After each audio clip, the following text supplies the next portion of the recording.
Hello, welcome back to my channel.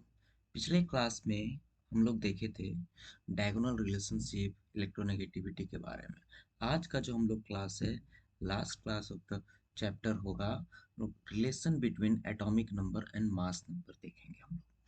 तो atomic number, what is atomic number? Atomic number एक element का वो number है जो equal to number of protons होता है। मतलब जितना नंबर ऑफ प्रोटॉन्स होगा किसी में, वही उसका एटॉमिक नंबर कहलाता है in the nucleus. Atomic number number of proton के भी इक्वल हो सकता है, नंबर ऑफ इलेक्ट्रॉन के भी इक्वल हो सकता है। हाँ, नंबर ऑफ इलेक्ट्रॉन के इक्वल तब जब वो न्यूट्रल एटम, ऐसा नहीं कि यहाँ से एक इलेक्ट्रॉन या तो गायब कर दिए या कहीं से एक इलेक्ट्रॉन लेकर के आए। ये न्यूट्रल नहीं कहलाएगा, ये आयंस कहलाएगा। अगर दे देंगे तो कटायन कहलाएगा, लेंगे तो अनायन कहलाएगा। हम लोग देखे थे, ठीक है, आयनाइजेशन पोटेंशियल में इसको देखे थे, इसको इलेक्ट्रॉन एफिनिटी में हम लोग देखे थे, ठीक है। दूसरा जो है, ये distinguish an element from other element. तो ये एक एलिमेंट को दूसरे एलिमेंट से अंतर बताता है। कैसे? जैसे कोई दो एलिमेंट का एटॉमिक नंबर सेम नहीं हो सकता। देखोगे अगर यहाँ पे आप, एटॉमिक नंबर आपको सेम नहीं मिलेगा। इक्वल नंबर ऑफ न्यूट्रॉन्स आपको मिल सकता है, इक्वल मास नंबर आपको मिल सकता है, ठीक है, लेकिन एटॉमिक नंबर आपका कभी भी सेम नहीं मिलेगा, या नंबर ऑफ प्रोटॉन आपको कभी भी सेम नहीं मिलेगा। तो ये डिस्टिंग्विश बतलाता, मतलब एक दूसरे से अंतर बतलाता है। फिर है, it gives electronic configuration of element. Electronic configuration देता है। जैसे हम लोग किसी का भी ले लेकर कार्बन का ले लेते हैं, कार्बन का लेते हैं, तो क्या होता है जी, कार्बन का एटॉमिक नंबर 6 है, कार्बन का एटॉमिक नंबर 6, ठीक है। क्या होगा, पहले सेल में 2 इलेक्ट्रॉन रख सकते हैं, दूसरे सेल में 4 इलेक्ट्रॉन, 2 और 4, 6 हो गया। तो इलेक्ट्रॉनिक कन्फिग्रेशन हम लोग को दिखला रहा है, ठीक है। उसी तरह से अगर हम लोग नियोन का ले लें, अगर हम लोग नियोन का ले लें, कितना होता है जी एटॉमिक नंबर इसका? 10 होता है। 2, दूसरे में 8 रख सकते हैं, 2 8 10 हो गया। तो ये क्या बताता है हम लोग का? एटॉमिक नंबर हम लोग को बताता है। फिर helps in finding the position of element. Atomic number हम लोग को finding the position of element भी, जैसे कौन से पीरियड में है, कौन से ग्रुप में है, कौन से ब्लॉक में है, पिछले वीडियोस में ये क्लास किया हुआ है। अगर नहीं किए हो क्लास तो आप मेरे चैनल में पिछले जा सकते हो, मैं लिंक डिस्क्रिप्शन बॉक्स में आपको मिल जाएगा। चलो आगे बढ़ते हैं। फिर मास नंबर का अगर हम लोग बात करें, तो मास नंबर, किसी भी एलिमेंट का मास नंबर क्या होता है? Sum of number of proton and neutron. मतलब मास नंबर को हम लोग ए से डिनोट कर रहे हैं। ये number of proton, number of proton किसके बराबर है जी? आपका जेड के बराबर, plus number of neutron. Number of proton plus number of neutron के बराबर क्या होता है? आपका मास नंबर। तो जिसको ए से डिनोट करते हैं, ठीक है। यहाँ पर कुछ 1 to 20 तक का एलिमेंट, फ्रॉम 1 to 20 तक का आपका mass number, number of proton, number of neutron. Z मतलब प्रोटॉन, नंबर ऑफ प्रोटॉन का बात कर रहा है, ए मास नंबर का बात कर रहा है, एन मतलब न्यूट्रॉन का बात हो रहा है, यहाँ पर एन मतलब न्यूट्रॉन का बात हो रहा है, ठीक है। फॉर्मूला हम लोग ऐसे निकाल सकते हैं। चलो आगे देखते हैं हम लोग। नोट करने वाली बात यह है कि एलिमेंट जिसका न्यूट्रॉन और प्रोटॉन का रेशियो, वैसे एलिमेंट जिनका न्यूट्रॉन और इलेक्ट्रॉन का रेशियो अराउंड 1 आए, एक के आसपास आए, तो वो क्या कहलाते हैं? स्टेबल पाए जाते हैं। जैसे लाइट मेटल्स, ठीक है, लाइट मेटल जैसे सोडियम हो गया, पोटासियम हो गया, कैल्शियम हो गया, ये सब, ठीक है। ये सब क्या कहलाते हैं? आपका स्टेबल कहलाते हैं, ठीक है। अगर एन बाई पी का रेशियो किसी, देख लो सोडियम का हम लोग देख लेते हैं। सोडियम एन कितना है जी? 12। पी कितना है जी? 11। अगर हम करेंगे तो क्या आ जाएगा? अराउंड 1 आएगा, ठीक है, 1 पॉइंट समथिंग समथिंग आएगा, 1 पॉइंट समथिंग आएगा, ठीक है। तो ये क्या कहलाएगा? आपका स्टेबल कहलाएगा, ये आपको स्टेबल कहलाएगा। समझ में आ रहा है ना? उसी तरह से आगे अगर देखें हम लोग, एलिमेंट विथ न्यूट्रॉन, और एलिमेंट ऐसा एलिमेंट जिसमें न्यूट्रॉन और प्रोटॉन का जो रेशियो है 1.5 या उससे ज़्यादा हो जाए, 1.5 या उससे ज़्यादा हो जाए, तो वो क्या करने लगते हैं? रेडिएशन इमिट करने लगते हैं। और वैसे एलिमेंट को हम लोग अनस्टेबल बोलते हैं, जैसे यूरेनियम, ठीक है, हेवी मेटल्स लाइक यूरेनियम, ये सब क्या करते हैं, इनका जो रेशियो N/P रेशियो होता है वो ग्रेटर देन 1 होता है, वो ग्रेटर देन 1 होता है, इसलिए क्या करते हैं, आपका रेडिएशन इमिट करते हैं। चलो, अब कुछ कंपैरिजन है आपके बुक में, जो लास्ट है, comparison of alkali metal and halogen. पिछले क्लासेस में भी हम लोगों ने देखा था कंपैरिजन अल्कली मेटल्स और हैलोजन के बारे में, ग्रुप 1 एंड ग्रुप 17 के बारे में हम लोगों ने देखा था। चलो उसी को थोड़ा सा रिवाइज कर लेते हैं। एलिमेंट ऑकर, एलिमेंट कौन कौन सा है जी, lithium, sodium, potassium, rubidium, caesium, francium, ये आते हैं आपका। ठीक है, हैलोजन में कौन कौन आता है, फ्लोरीन, क्लोरीन, ब्रोमीन, आयोडीन, एस्टेंटिन। ठीक है, ऑकरेंस का बात करें तो कंबाइंड स्टेट में, ये भी कंबाइंड स्टेट में एज सॉल्ट्स पाए जाते हैं। कंबाइंड स्टेट में क्यों, फ्री स्टेट में क्यों नहीं, क्योंकि ये बहुत ज़्यादा रिएक्टिव होते हैं, ये बहुत ज़्यादा रिएक्टिव होता है। हम लोग रिएक्टिविटी जानते हैं ना, रिएक्टिविटी तो पढ़े हैं ना, रिएक्टिविटी अगर अलोंग द पीरियड जाएंगे, अलोंग द पीरियड जाएंगे तो शुरू में क्या होता है, रिएक्टिविटी आपका डिक्रीज होता है, फिर non react, almost non reactive हो जाता है, उसके बाद फिर इधर जाते समय क्या होता है, रिएक्टिविटी आपका इंक्रीज करता है। तो इस जगह वाला एलिमेंट यानी कि मेटल्स जो होते हैं फर्स्ट ग्रुप के, वो सबसे ज़्यादा रिएक्टिव, और ग्रुप 17 के जो एलिमेंट्स होते हैं यानी कि हैलोजेंस, वो सबसे ज़्यादा रिएक्टिव, वो सबसे ज़्यादा रिएक्टिव। नोबल गैस का तो चर्चा ही नहीं करेंगे, वो तो कुछ करता ही नहीं है। ये आपका फर्स्ट ग्रुप 1 का सबसे ज़्यादा रिएक्टिव होगा, और ये ग्रुप 17 का सबसे ज़्यादा रिएक्टिव होगा। समझ में आ रहा है? चलो आगे देखते हैं। फिजिकल स्टेट का बात करें, फिजिकल स्टेट तो शाइनिंग होता है, ये चमकदार होता है, चमकता है, सॉलिड होता है, सॉफ्ट होता है, कैन बी कट, इतना सॉफ्ट होता है कि नाइफ से उसको कट किया जाए। लिथियम जो होता है इनमें से लिथियम जो होता है हार्डेस्ट होता है इनमें से सबसे ज्यादा। They are shiny when freshly cut by soon become dull as they react with air. वो क्या होता है, जैसे ही काटोगे तो शाइनी दिखता है, हाँ अगर आप देखोगे लैब वैब में देखोगे तो आपको दिखेगा थोड़ा सा डल टाइप का दिखेगा। ठीक है, थोड़ा सा डल टाइप, तो बोलोगे शाइनी कहाँ दिखता है सर, ये तो डल दिख रहा है। तो डल इसलिए हो जाता है क्योंकि वो तुरंत एयर के साथ रिएक्ट कर जाता है, थोड़ा सा डल हो जाता है, तुरंत काट के देखोगे तो वो शाइनी ही लगता है।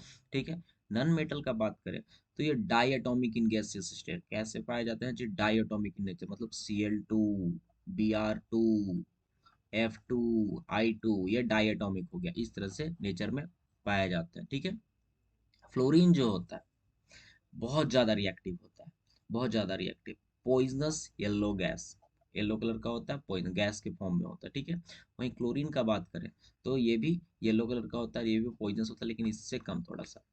फिर ब्रोमीन, ये आपका लिक्विड होता है। ठीक है, ये आपका लिक्विड के फॉर्म में होता है, पॉइजनस रेड ब्राउन होता है, रेड ब्राउन कलर होता है, वोलेटाइल लिक्विड के फॉर्म में होता है। और आयोडीन जो होता है डार्क ग्रे क्रिस्टलाइन सॉलिड होता है। ऊपर से नीचे आएंगे तो क्या हो रहा है, होते जा रहा है, आपको फिजिकल स्टेट में देखो तो चेंज होते जा रहा है, यहाँ पर ये दोनों गैस था, फिर लिक्विड, फिर सॉलिड। ठीक है, ऊपर से नीचे आते समय आपका स्टेट में भी आपको चेंज यहाँ पर दिखेगा, यहाँ पर वैसा कुछ नहीं, सारे के सारे सॉलिड में ही फॉर्म। ठीक है, वैलेंस इलेक्ट्रॉन का बात करेंगे तो इनमें 1 वैलेंस इलेक्ट्रॉन होता है, इनमें 7 वैलेंस इलेक्ट्रॉन होता है। तो 7 वैलेंस इलेक्ट्रॉन होता है, चाहिए कितना, एक, चाहिए कितना, एक वैलेंसी, ताकि ऑक्टेट पुर जाए। 7 है मेरे पास, एक और ले लेंगे तो 8 पुर जाएगा। इनके पास एक वैलेंस इलेक्ट्रॉन होता है, अगर एक किसी को दे देंगे, एक किसी को दे देंगे तो इनका भी ऑक्टेट पूरा हो जाएगा। तो वैलेंसी दोनों का क्या हो जाता है, 1 1 हो जाता है, इसलिए शो सिमिलर प्रॉपर्टी, ये क्या करते हैं, सिमिलर प्रॉपर्टी शो करते हैं।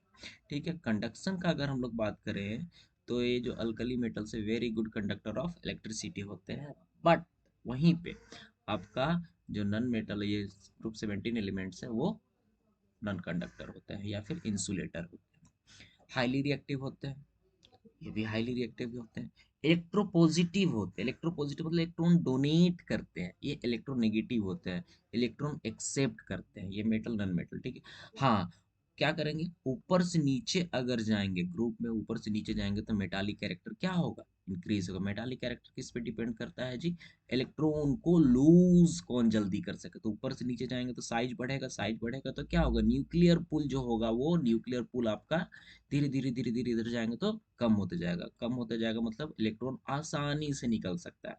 तो क्या हो जाएगा, ये इलेक्ट्रो पॉजिटिव हो जाएगा और मेटालिक कैरेक्टर इंक्रीज करते जाएगा।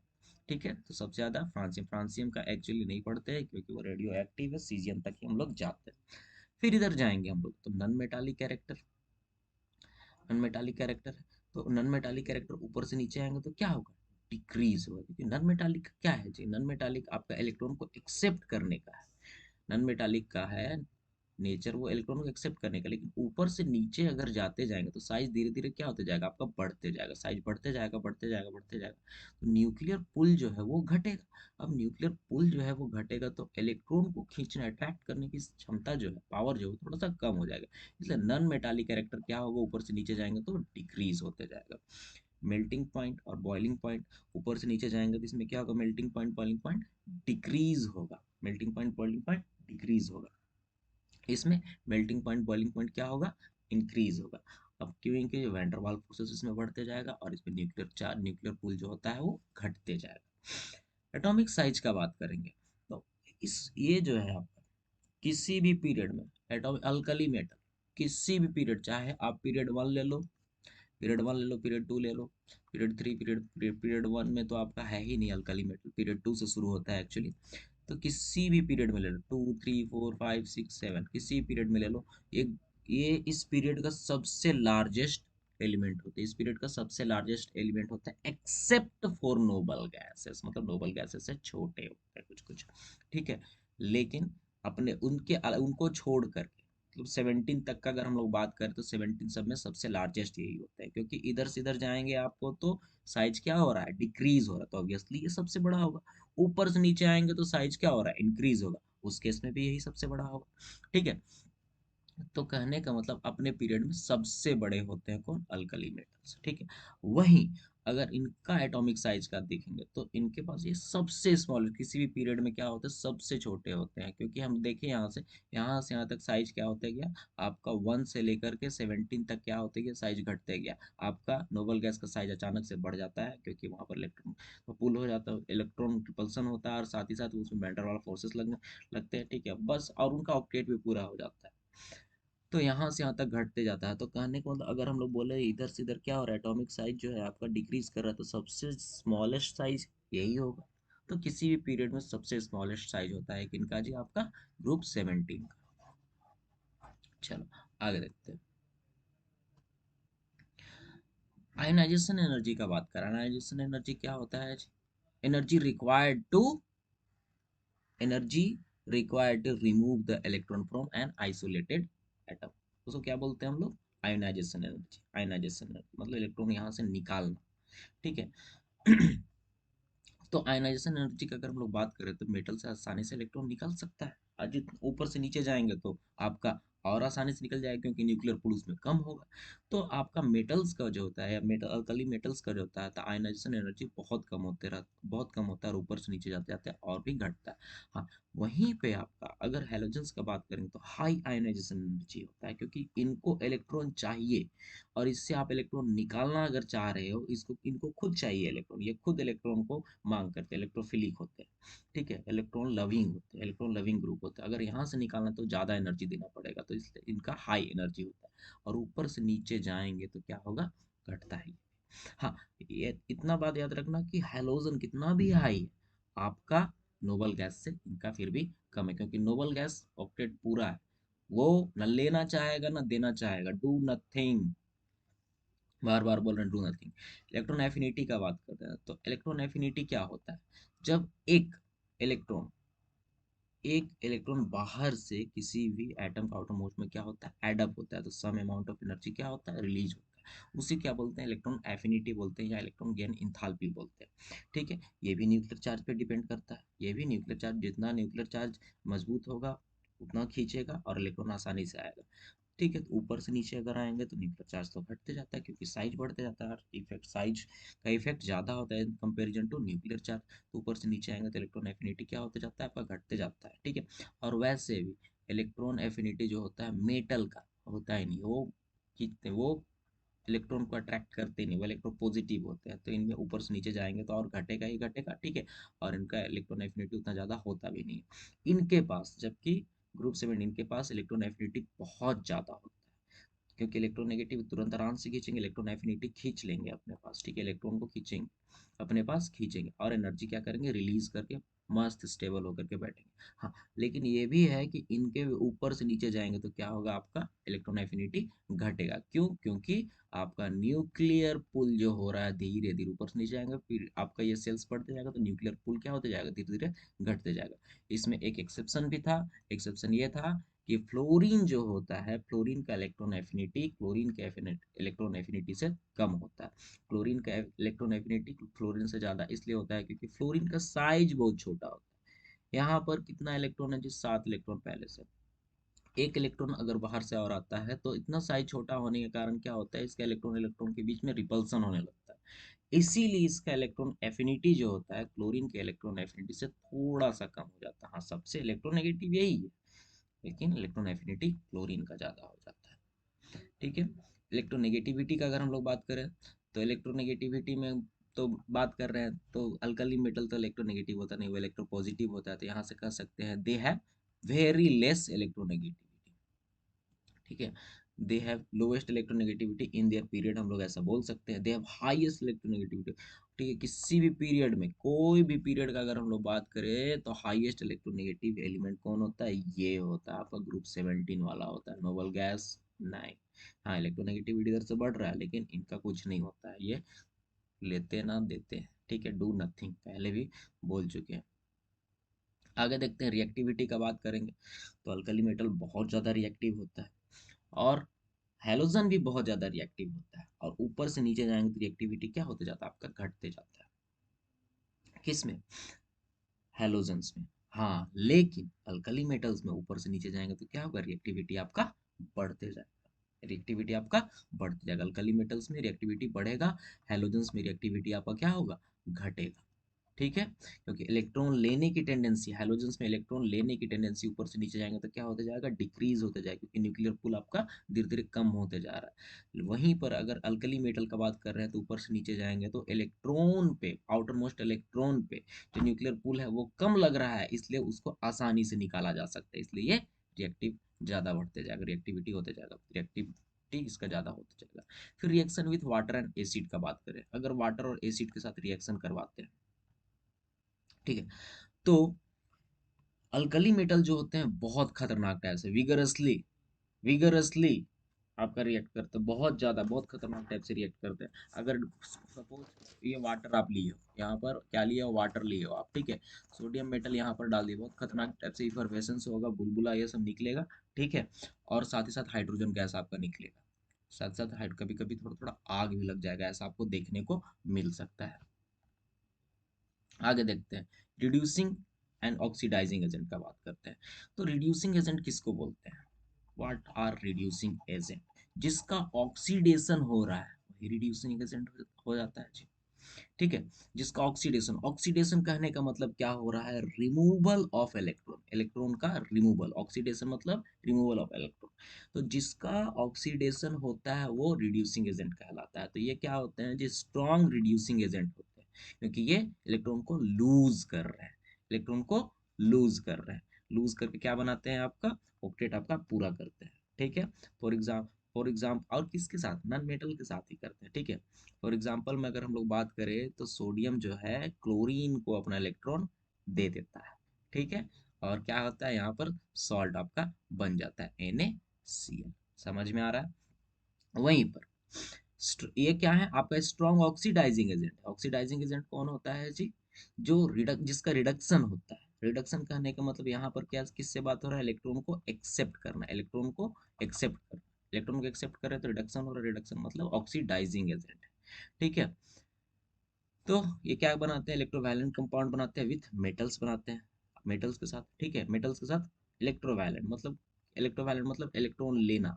ठीक है, आयनिक बॉन्ड होता है। और कोवैलेंट कंपाउंड बनाते हैं हाइड्रोजन के साथ, किसके साथ बनाते हैं, हाइड्रोजन के साथ कोवैलेंट कंपाउंड बनाते हैं। फॉर एग्जाम्पल आपका HBr हो गया, HCl हो गया, ठीक है, HI हो गया। ठीक है, और अदर नॉन मेटल के साथ भी, हाइड्रोजन के साथ भी नहीं, अदर नॉन मेटल जैसे कार्बन के साथ ही ले लो, CCl4 हो गया। ठीक है, तो ये अदर नॉन मेटल के साथ क्या बनाते हैं, आपका हैलोजेंस कोवैलेंट कंपाउंड बनाते हैं। कोवैलेंट मतलब शेयरिंग का बात होता है। ठीक है, समझ में आ गया? चलो, ये तो हो गया।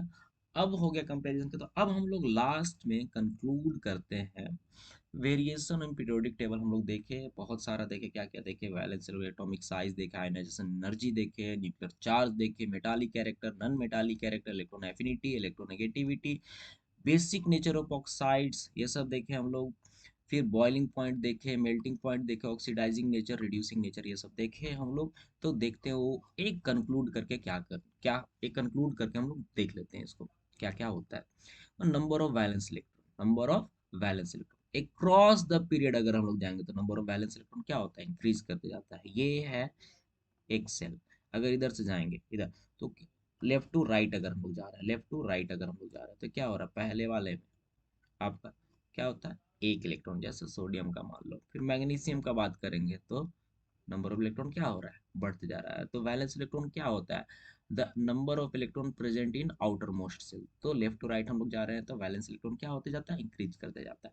वहीं डाउन द ग्रुप अगर हम लोग जा रहे हैं तो वैलेंस इलेक्ट्रॉन क्या होता है, सेम रहता है। फॉर एग्जाम्पल हेलोजन का ही ले लो जी, हेलोजन का क्लोरीन में भी आउटर मोस्ट में साथ ही रहता है, ठीक है। ब्रोमीन में भी आउटर मोस्ट में साथ ही रहता है, ठीक है। आयोडीन में आपका साथ ही रहता है, फ्लोरीन में भी साथ ही रहता है। तो क्या हो रहा है, ऊपर से नीचे अगर आ रहे हैं किसी भी ग्रुप में तो आपका वैलेंस इलेक्ट्रॉन सेम है, ठीक है। यहाँ पर इंक्रीज करें, यहाँ पर सेम है। एटॉमिक साइज का बात करें, एटॉमिक अक्रॉस द पीरियड क्या होता है, एटॉमिक साइज आपका धीरे धीरे घटते जाता है। हाँ, ऊपर से डाउन द ग्रुप इंक्रीज होते जाता है, डाउन द ग्रुप इंक्रीज होते जाता है। आयनाइजेशन एनर्जी का बात करें तो आयनाइजेशन एनर्जी आपका बढ़ते जाता है, वहां से इलेक्ट्रॉन निकालना थोड़ा सा मुश्किल है, तो और एनर्जी देना पड़ेगा, ठीक है। तो आयनाइजेशन एनर्जी इंक्रीज करते जाता है, वहीं डाउन द ग्रुप डिक्रीज करता है क्योंकि कम एनर्जी में आराम से इलेक्ट्रॉन निकल सकता है। मेटालिक कैरेक्टर क्या होता है, लॉन्ग द पीरियड डिक्रीज करता है। मेटालिक कैरेक्टर कहने का मतलब क्या, इलेक्ट्रॉन को डोनेट करना। लेकिन इधर से हम लोग जाएंगे इधर पीरियड में तो इलेक्ट्रॉन को एक्सेप्ट करने की टेंडेंसी बढ़ते जाती है, इसलिए मेटालिक कैरेक्टर क्या हो रहा है, यहाँ डिक्रीज हो रहा है। लेकिन ऊपर से नीचे अगर हम लोग जाएंगे तो मेटालिक कैरेक्टर क्या होता है, आपका इंक्रीज करता है, ठीक है, क्योंकि मेटल को डोनेट करने का टेंडेंसी और ज्यादा बढ़ जाती है। नॉन मेटालिक कैरेक्टर वहीं पर इंक्रीज करता है और यहाँ पर डिक्रीज करता है। एफिनिटी का बात करें तो एफिनिटी आपका इंक्रीज करता है, इलेक्ट्रॉन को एक्सेप्ट करने के बाद जो एनर्जी निकलता है इलेक्ट्रॉन गेन एंथैल्पी, वही इलेक्ट्रॉन एफिनिटी होता है। तो हम लोग अक्रॉस द पीरियड जो होता है वो इंक्रीज करता है, फ्रॉम लेफ्ट टू राइट, याद रखना left to right, right to left मत कर देना, ठीक है। और यहाँ पर वही क्या होता है, डाउन द ग्रुप डिक्रीज करते जाता है। Basic nature of oxides, basic nature of oxide का अगर हम लोग बात करें तो डिक्रीज होता है, अक्रॉस द पीरियड क्या होता है, डिक्रीज होता है, क्योंकि ऊपर ये है सोडियम, ठीक है, सोडियम, और इधर क्या है आपका क्लोरीन है, ठीक है, Cl2O7 जैसे बना रहा है, Cl2O7 और Na2O बनाया, ठीक है। तो ये ज्यादा होता है बेसिक, क्या हम लोग पढ़े हैं, मेटल्स जो है ऑक्सीजन के साथ रिएक्ट करके बेसिक ऑक्साइड बनाते हैं, जबकि नॉन मेटल ऑक्सीजन के साथ रिएक्ट करके एसिडिक ऑक्साइड बनाते हैं। तो बेसिक नेचर हम लोग जाएंगे इधर से इधर क्या होता है, डिक्रीज करते जाता है, वहीं ऊपर से नीचे जाएंगे तो बेसिक नेचर जो है आपका इंक्रीज करते जाएगा, ठीक है। ऑक्साइड्स का याद रखना, ऑक्साइड बेसिक नेचर एलिमेंट का नहीं, oxide basic nature of oxides का बात हो रहा है, ठीक है। मेल्टिंग पॉइंट का अगर हम लोग बात करेंगे तो अक्रॉस द पीरियड क्या होगा, फ्रॉम 1 to 4 इंक्रीज करेगा, उसके बाद फिर डिक्रीज करेगा, 1 to 4 क्या करेगा, इंक्रीज करेगा फिर डिक्रीज करेगा, ठीक है ना। वहीं आपका डाउन द ग्रुप 1 और 2 में डिक्रीज होता है, 3 और 4 डिक्रीज, 3 और 4 में भी डिक्रीज होता है, 5 और 7 में इंक्रीज होता है, ठीक है, 5 और 7 में इंक्रीज होता है, 5 to 7 तक। फिर बॉइलिंग पॉइंट का अगर हम लोग बात करें तो इंक्रीज फ्रॉम 1 to ग्रुप 4, 1 से 4 तक बढ़ता है अक्रॉस द पीरियड और फिर घटता है, ठीक है। डाउन द ग्रुप का बात करें तो बॉइलिंग पॉइंट ग्रुप 1 और ग्रुप 2 में क्या होता है, डिक्रीज होता है, ऊपर से नीचे जाएंगे तो डिक्रीज होता है, ग्रुप 3 और ग्रुप 4 में भी डिक्रीज होता है, ऊपर से नीचे जाएंगे, लेकिन ग्रुप 5 से 7 तक क्या होता है, इंक्रीज करता है, ठीक है। आगे देखते हैं, ग्रुप 5 से 7 कहने का मतलब यहाँ यहाँ पर क्या आ रहा है आपका, यहाँ 15 to 17 का बात हो रहा है, 15 to 17 का बात हो रहा है, ठीक है। उसमें आपका न्यूमेरिकल फॉर्म में ये रोमन में लिखा हुआ है, ए बी वाला। फिर वहीं ऑक्सीडाइजिंग नेचर का बात करते हैं, ऑक्सीडाइजिंग नेचर, ऑक्सीडाइजिंग नेचर कहने का मतलब इलेक्ट्रॉन को क्या करना है आपको,